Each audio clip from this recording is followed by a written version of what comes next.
যেদিন হইব রে দাফন অন্ধকার কবরে, আমার জন্য দোয়া কইরো আল্লাহর দরবারে।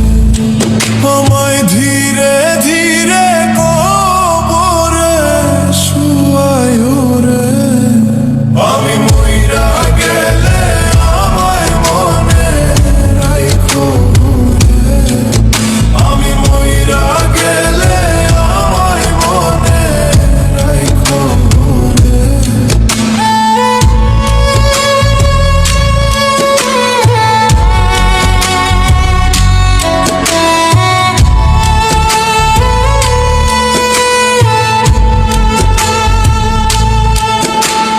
শেষ নিদানে ঠাই করে বন্ধু আমার পাশে, সারা